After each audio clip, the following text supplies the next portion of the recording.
El Señor esté con ustedes. Lectura del Santo Evangelio según San Juan.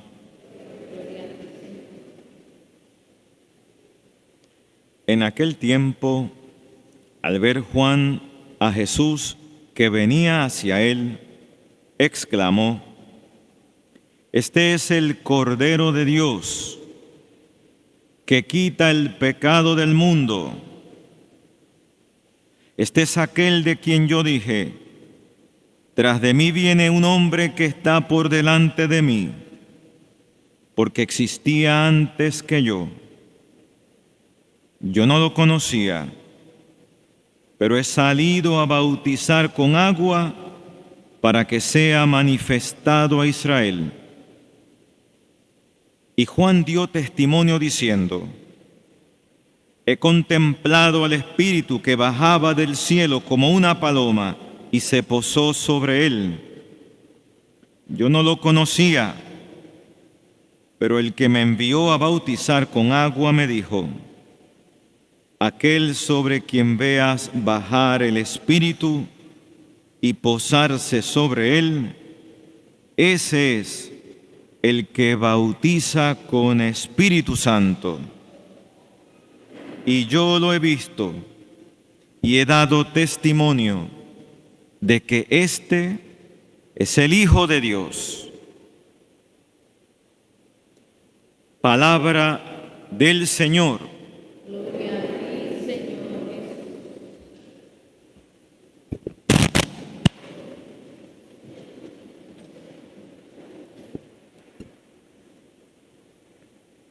Conocemos todos, hermanos, el relato del nacimiento de Juan Bautista. De hecho, en los evangelios previos a la Navidad, ¿se acuerdan? En las misas durante el aguinaldo, las misas de aguinaldo, en la novena preparatoria de la Navidad, veíamos esos evangelios.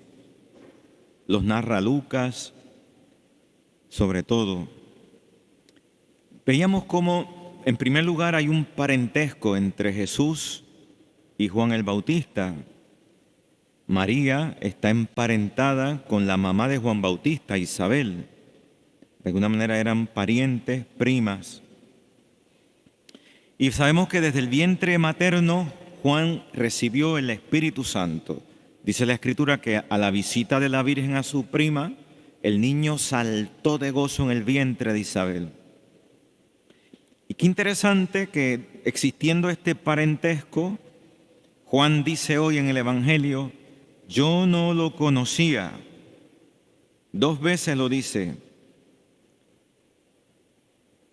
Yo no lo conocía. Siendo parientes, se ve que las distancias se marcan.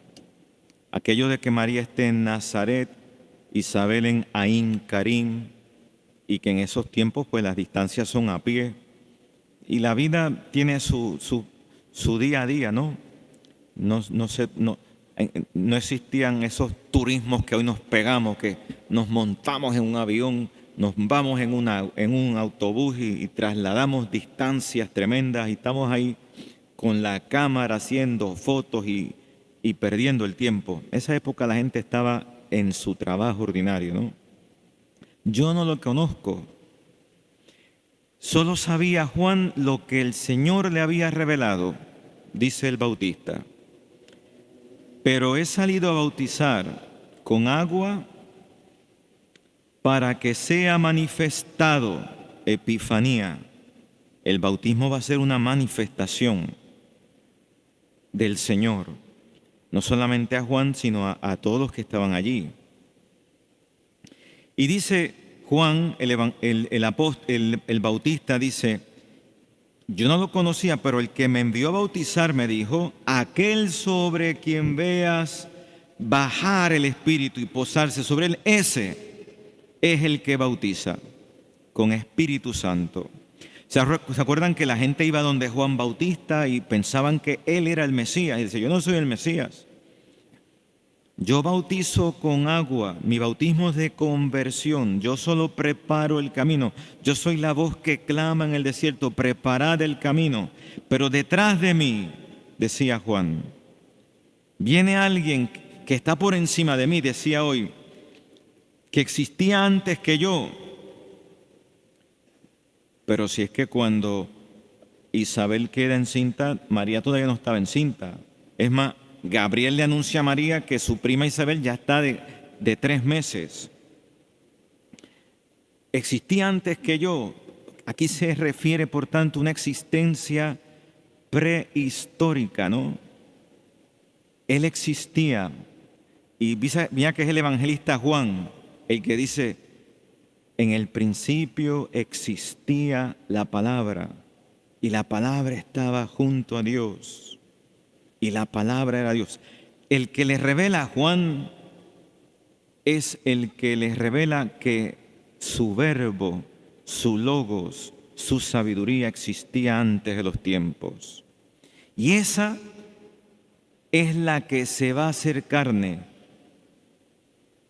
Viene un hombre hecho carne detrás de mí, que me antecede, que va delante de mí, que es por el cual yo hoy bautizo, para que sea manifestado Israel.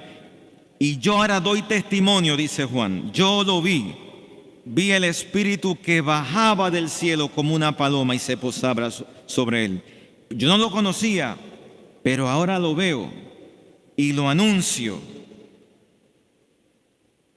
Dice al final, yo lo he visto. Aquel que no conocía, ahora lo he visto.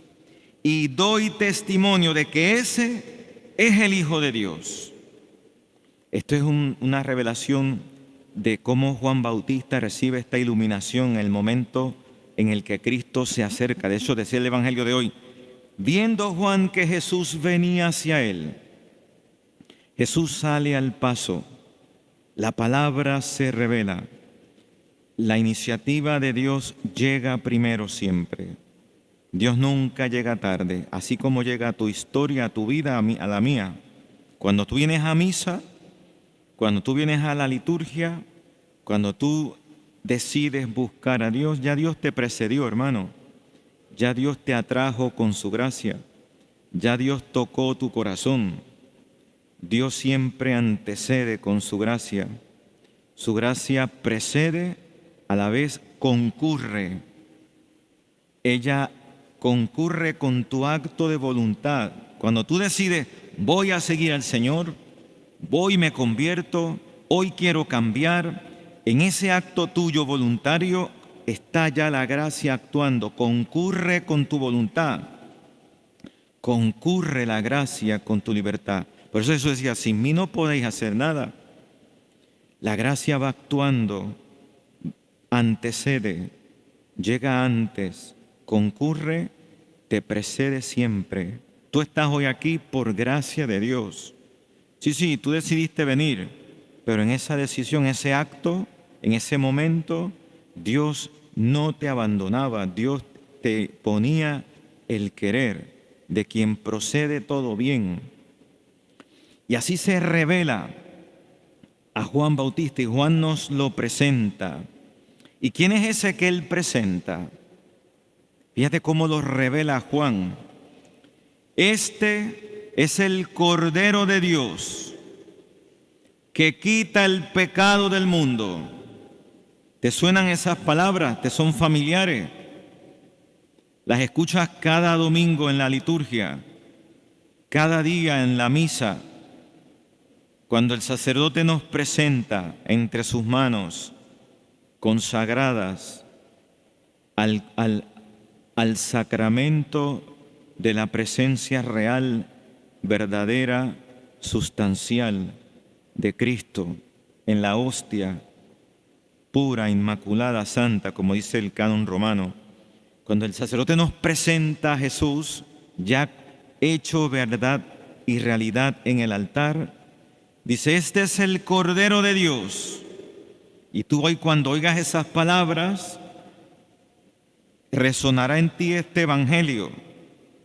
y te verás allí en aquella multitud cuando escuchó por primera vez aquella revelación, aquella luz que hasta entonces permanecía velada, oculta, no revelada plenamente. ¿Cuál es el Cordero? ¿A qué Cordero se refiere Juan Bautista? Todo judío medio sabe de qué Cordero está hablando Juan, porque el Cordero era el signo que Dios escogió en el Antiguo Testamento para fundar la Pascua, la fiesta, el memorial del paso en el que Dios rescató a su pueblo, aquel pueblo escogido, convocado, llamado de no existir, porque Dios llamó a Abraham de otro pueblo, los caldeos, lo sacó de su pueblo y dijo, le mostró las estrellas, de voy a hacer de ti una descendencia tan numerosa como las estrellas del cielo. Y fundó un pueblo en Abraham. Ese pueblo, por la historia, llegó un momento a Egipto, conocemos la historia sagrada, y allí fue sometido, esclavizado, vejado por la autoridad del faraón. Y en medio de la precariedad y la injusticia que sufría allí, Dios nunca olvidó a su pueblo, la promesa que hizo Abraham, por la que nos llegarían todas las bendiciones. Por ti, Abraham, serán bendecidas todas las generaciones. Si hoy existimos los católicos, los cristianos, es por aquella bendición de Abraham que hizo Dios. Pues llegó aquel momento histórico en el que Dios escuchó a su pueblo y suscitó un caudillo, un siervo, Moisés, y los rescató y dijo, vamos a entablar una alianza. Voy a sacar a mi pueblo de aquella esclavitud, de aquella opresión, de aquella miseria. Los llevaré al desierto y allí haré alianza. Así que ve al faraón y dile que los saque de allí. No los dejó. Y conocemos la historia. ¿Y qué hizo Dios? Ojo, que ahora sí que va a hacer caso. Sacrifica un cordero. ¿Y por qué un cordero? Porque ese cordero va a ser figura del verdadero cordero. ¿Y cómo son los corderos, hermanos? Qué interesante. Dios no dijo, mira, sacrifica un cochinito. Porque claro, usted ha matado alguna vez un cochino, vaya a una lechonera a ver cómo el cochinito ve el cuchillo, yo creo que sale corriendo y pega a gritar, aquello no está quieto. El cordero no. El cordero se deja matar. Es un animalito bobo. Se deja coger, no pone resistencia. Es más, lame la mano del que le degolla. El cordero llevado al matadero. Escogerás un cordero manso, macho, perfecto. Lo sacrificarás. Y la sangre la verterás en las jambas. Donde esté vertida esa sangre, allí no entrará la muerte. Así fue que salió el pueblo. Aquel cordero, ¿qué representaba? Pues aquí lo ves. Este es el cordero. Aquel cordero sacrificado liberó al pueblo de la hegemonía, de la opresión, de la esclavitud. Lo llevó a una tierra de libertad. Este te saca de la verdadera opresión que te tiene oprimido, te tiene muerto, porque el pecado engendra la muerte. Este es el cordero que quita el pecado. Este es el verdadero cordero que fue sacrificado. Fíjate que a la hora en que muere Cristo, era la hora en la que se sacrificaba el cordero de la Pascua, aquel Viernes Santo, a las afueras de la ciudad, igual que hacían cada año, que hacían memorial de aquel rescate, aquella redención. Todo Dios lo tenía preparado para que visualmente el hombre entendiera. Todos los signos del Antiguo Testamento se revelan en Cristo plenamente. Allá estaban velados, acá son revelados. Se ven explícitamente en Cristo, se revela toda la plenitud. Pues este es el verdadero Cordero, que es sacrificado como Cordero, el siervo que decía hoy Isaías. Ya es gran cosa que seas mi siervo. Un siervo, decía hoy el profeta Isaías, un siervo que devolverá a Jacob, que reunirá a Israel, que glorificará a Dios, haciendo que el pueblo vuelva, sea rescatado en justicia, devuelto al que le pertenece, porque el demonio lo tenía oprimido, engañado, enredado en sus pecados. Como Adán y Eva fueron seducidos por el demonio, ¿no?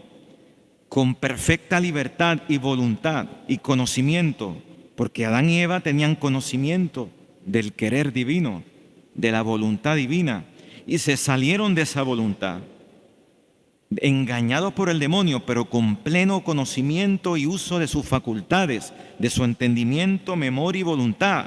De ahí la gravedad del pecado de origen, y de ahí toda la situación en la que está la naturaleza humana.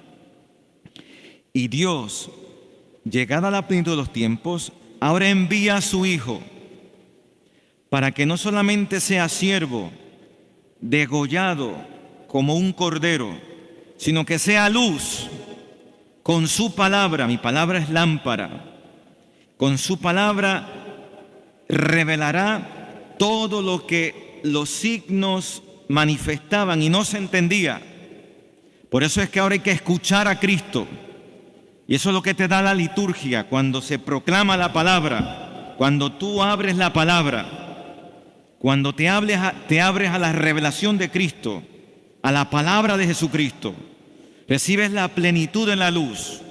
Las naciones salen de la oscuridad. Por eso cuando celebramos la Navidad, ¿cómo expresaba Juan el Evangelista aquel evento? La luz vino al mundo y los hombres prefirieron las tinieblas, prefirieron seguir en su oscuridad, en sus enredos.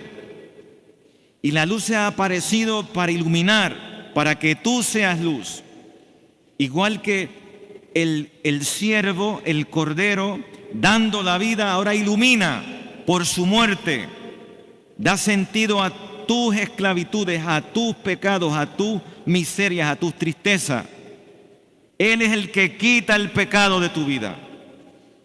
Todo lo que hasta ahora me tenía oprimido, triste, acusando al otro, no perdonando, guardando ofensa, en tu soberbia, en tu lujuria, en todos los engaños en donde el demonio te ha tenido oprimido, sufriendo, buscando algo que llene tu corazón y cada vez más vacío.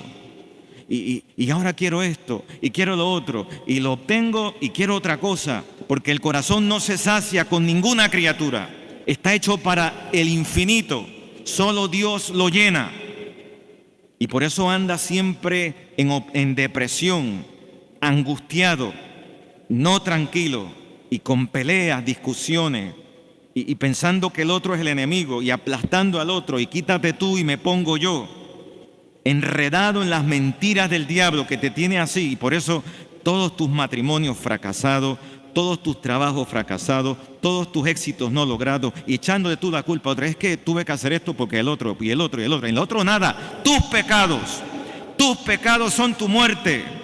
Es la razón por la cual estás triste, abatido, deprimido, te sientes desgraciado. Tus pecados. Pues ¿sabes quién quita tus pecados?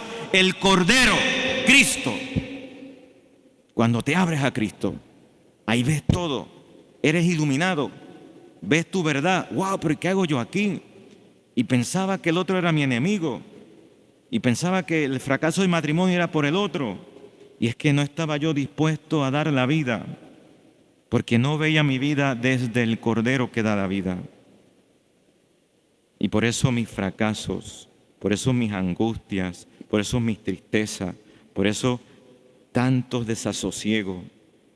Pues ha venido el Cordero que quita tu pecado, quita tu muerte, quita tu sinsentido. Ese es Jesucristo.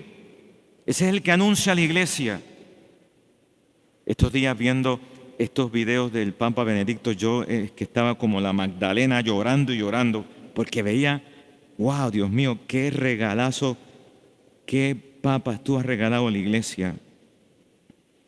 Yo soy hijo de Juan Pablo II y Benedicto XVI, pues porque cuando yo entré al seminario estaba Juan Pablo II. Y por tanto el paradigma de lo que es el vicario de Cristo que tengo en mi memoria es Juan Pablo II.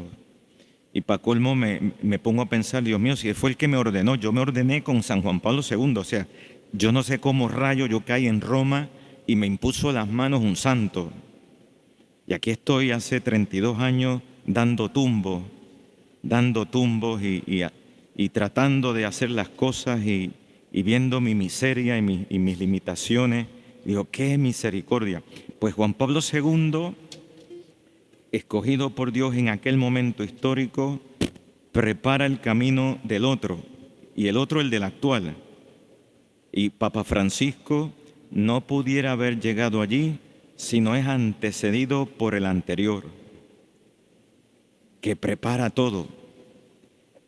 Y viendo los videos que han preparado en la COPE, la Conferencia Episcopal Española, tiene unos medios de comunicación extraordinarios y preparan un documental y está en YouTube. Busque El Papa de la Tormenta, escriba así, El Papa de la Tormenta. Son 6 videos brutales que preparó la COPE, que es los medios de comunicación de la Conferencia Episcopal Española, haciendo un resumen histórico con testimonios de todo, cómo fue todo. Y le llama así El Papa de la Tormenta, porque cuando el Papa fue a Madrid en la JMJ del 2005, o no sé si fue antes, sí, después, porque muere Juan Pablo en el 2005, yo creo que fue en el 2006, o no sé si en el mismo año. Pues ocurrió una tormenta, estaban allí en Cuatro Vientos, que es un parque tremendo, como decir, pues, qué sé yo, el Irán Bison, estaban todos allí, 200 millones, es más grande que el Irán Bison, por eso, y ocurrió una tormenta. Y aquello fue un diluvio que se cayeron hasta las torres de luces, se quedaron sin luz, aquello abarrotado de gente y cayó una ventisca, un aguacero. Yo me acuerdo de todo eso cuando estaba ocurriendo. Y estos días rememorábamos ese evento y le acercan al Papa Benedicto y le dicen, su santidad, nos vamos porque esto está malo. Se quedaron sin luz, todo oscuro, con el Santísimo expuesto. Y el Papa Benedicto le dice a Rouco Varela, el cardenal de Madrid, le dice, si los jóvenes no se van, yo no me voy. Y eso se oyó porque el micrófono del Papa no estaba conectado con electricidad, sino era una cosa satelital, y se oyó en todo el auditorio. Y allí se quedaron todos adorando bajo lluvia, en el barro de rodillas, 200 millones de personas con el Papa. Y el otro día cuenta que el organizador fueron a pedirle disculpas al Papa, bendito Papa, es que llovió, perdone todos los inconvenientes.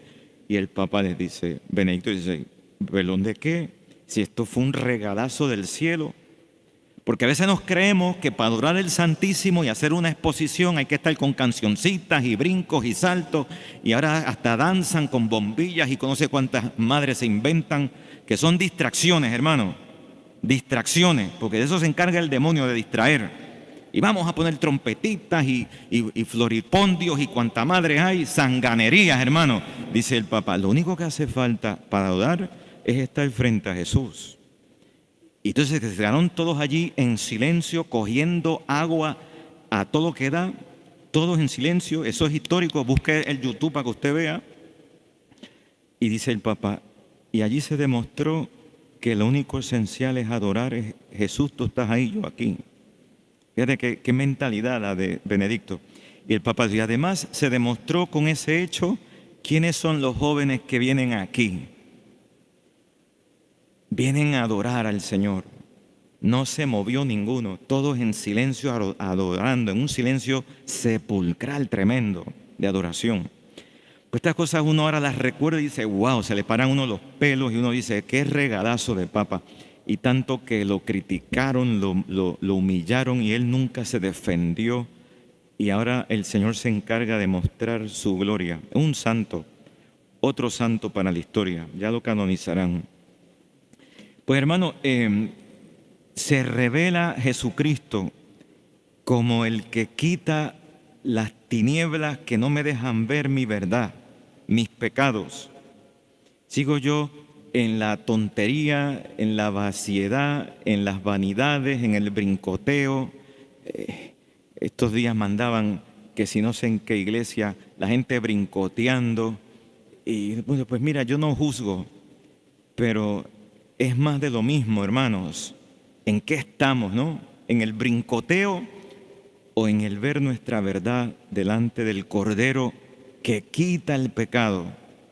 A eso es lo que hay que buscar, lo esencial. Olvídese de tanta fiesta y tanto brinco y tanta bebelata y tanta vanidad y tanto viaje. Usted busque la verdad, a Jesucristo, lo que el Señor espera de mí, lo que me revela el Cordero. No estamos en tiempos de Netflix, de estar sentado arrellanado viendo entretenimiento. Estamos en tiempos de introspección, de examinar la conciencia, de ver mi verdad delante de Dios.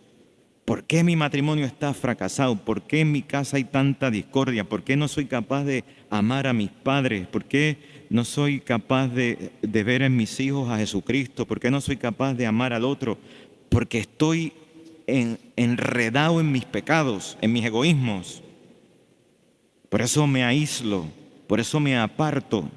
No soy capaz de dar la vida, de ser cordero. Mira lo que hizo el Cordero, se dejó matar para que tú tengas vida. ¿Y en qué estoy yo? En el brincoteo. Pues el brincoteo vamos a brincar en el fuego del purgatorio, los que se salven, ¿sabe? Otros en el infierno. Ahí sí que vamos a brincar con las llamas ardientes.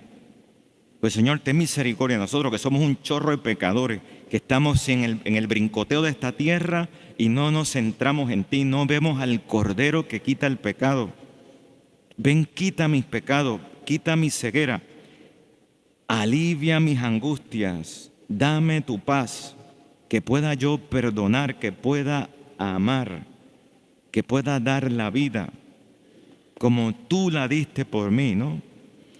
Esos son los santificados. Hoy Pablo decía una frase que es preciosa, decía, a la iglesia de Dios que está en Corinto, aquí está en San Juan de Puerto Rico, a los santificados por Jesucristo. ¿Quiénes son esos santificados? Que han sido bautizados. Pero los que han sido bautizados, llamados a vivir esta gracia. Pero ¿qué pasa? Aquí estamos todos bautizados y no vivimos así. Cuenta en el libro de Cielo, la sierva de Dios, Luisa Picareta, que un día tuvo una visión y ella vio que se le revelaba un montón de gente como que estaban no desarrollados, como encorvados, como enanos, como que no habían crecido a la altura que correspondía, como famélicos, hambrientos, como conformándose, comiendo porquería, todos doblados, dando tumbos. Y ya no entendía que era todo aquel chorro de gente. Y Jesús se le aparece y le dice, ella le dice, ¿quiénes son este chorro de gente que están ahí todos chavados? Pues estos son aquellos bautizados que no viven en mi divina voluntad, que se han conformado comiendo baratijas, el brincoteo de ahorita, se han conformado con una vida haciendo lo que quieren, justificando sus acciones, no queriendo lo que yo quiero, y no crecen. Yo que he dado todo por ellos. Entonces, claro, ahí tú te das cuenta de lo que es el bautismo para nosotros.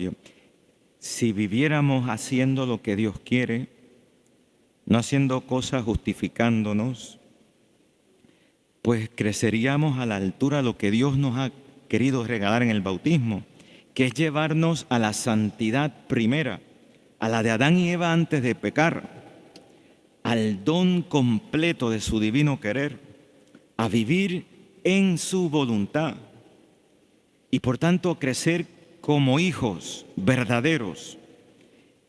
Y veríamos los frutos y ya no tendríamos estos desasosiegos, estas intranquilidades, estos desajustes que tenemos, que todos son frutos del pecado, hermanos. Eso es el don del bautismo, porque el don de la gracia sobreabunda sobre el pecado. Como dice San Juan, donde abundó el pecado, sobreabundó la gracia. La gracia que Dios quiere darnos es más grande que tu pecado. Por eso ha enviado a su Hijo como Cordero para dar la vida por ti y por mí. Hay que contemplar el Cordero. A veces estamos aquí buscando adoradores. No hay almas adoradoras, sobre todo en las horas nocturnas, que a veces estamos ahí repitiendo los mismos porque no hay almas que quieran sacrificar una noche adorando al Santísimo. Prefieren estar en la cama durmiendo. Y Jesús no duerme en el sagrario. Tenemos una capilla de oración perpetua. Jesús está dando continuamente la vida. Él es el Cordero que da la vida. Como los actos de Dios no diluyen, son acto presente, la muerte de Cristo es presente siempre. Su pasión es siempre presente. Y Él está continuamente dando la vida como Cordero. Pero no hay quien esté contemplando al Cordero, adorándole. Ojalá que hay unas mesitas allí, unas fichas para apuntarse adoradores, pero nadie les hace caso, hermano, porque cada uno tiene su agenda. Pasa que no sé si Dios está en la agenda de la gente. Señor, que aprendamos a mirar al Cordero, a adorarte en la Eucaristía, a estar contigo allí, dando amor por amor, en un tú por tú, con Él, correspondiendo, una correspondencia. Tú me das amor, yo te doy amor. Así quiero vivir, en acto continuo, como tú no cesas de amarme, de ofrecerte por mí, que yo viva en correspondencia actual, siempre en presente. La gente vive mirando para el pasado, angustiada por todo lo que ha hecho. ¿Y qué puedo hacer yo con el pasado si ya pasó? O angustiada por el futuro. Ay, que si viene un meteorito, que si viene un maremoto, que si yo no sé qué cosa va a pasar. ¿Y qué puedo hacer yo por el futuro? Mira, lo que tienes a tu alcance es el presente. ¿Qué hago ahora? ¿Cómo correspondo a tu amor? Porque esto de ahora, esta Eucaristía, este paso de Dios, me pide todo. Correspondencia plena, amor completo. Señor, yo quiero amarte, corresponder a ti y vivir en acto presente continuamente, haciendo de mis actos, toma mi voluntad, toma mi acto, que haga esto por amor a ti. Tú verás cómo se te van todas las amarguras que tienes. Pues vamos a pedir al Señor que quite nuestros pecados, esas vendas que no nos deja ver lo que somos realmente delante de Dios. Santa María, Madre de Dios, vivía en ese fiat, en ese hágase continuo. Hágase, hágase, que ella nos ayude a rendirnos así continuamente a la voluntad divina, que así sea.